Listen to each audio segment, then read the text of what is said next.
Hey, Tukoira. So I think, per your question, being unsure how you would check that a player has done something continuously for an extended period of time. And in this particular context, we are talking about basically in your game, the player can taunt the enemies and then cool stuff could happen, right? So one of the ways that I go about that, and I just hooked up a little thing here, is I would start with the button script here. I'd set it to switch mode. And let me see here. I think that is it always activated? Let me double check something real quick. I think that is, let's see. Oh, wait a minute. I thought I just checked that. Whoa, that's weird. Huh. It's interesting. It doesn't show as always activated when you go into the runtime. So it might need to be set to always activated, so it can be activated anywhere in the world.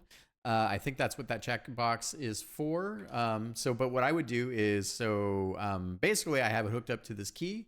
I have it set to button 1A in this case.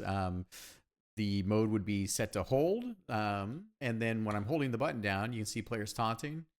And then it goes through a series of like 1 second increments, and then you get the max taunt bonus.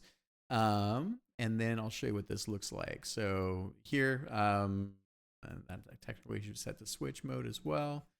These are just my text messages, right? But you could use that as well. These would be global, of course, that you would set. And then we just have a series of countdown timers, which are set to switch mode. We set them, you can set them to whatever you want, but 1 second of continuous hold. And I think the key here, right, is while you're holding the button down, when you set something to switch mode, when you let off the button, it will say that everything it's connected to, if it's also set to switch mode, it can be reused. So it'll start to continue to go through the logic, and then it'll stop where it was at. And so all we do here is we have a little item giver, an item spawner, also set to switch mode. And here we just have our type of item that's kind of like a bonus currency for us. And we just increase the bonus currency, all set to switch mode, as you'd expect. And at the end, we wind up using a power up here. So one of the things you would do in this case is you would set your power up if you want to increase the player's weapon set or something like that. If you were in that space, then you would come in here and you would set your attraction to player to 999. It will take probably a quarter second to maybe half a second to fly across the entire world. But you would set this all up at the very beginning of your level, so these all become active, the triggers, and they mostly instantly fly. And of course, if you don't want items flying around on screen, you can always delete. You can have an empty sprite for your item, so that way the player doesn't physically see anything. And so yeah, this is the way it pretty much works. As you can see here, hello, do buttons. Come on, you can do it. All right, cool.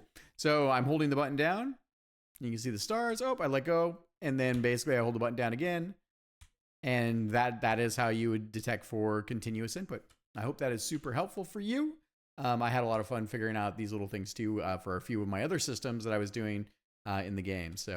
But yeah, good stuff. All right. I will talk to you soon. Thank you.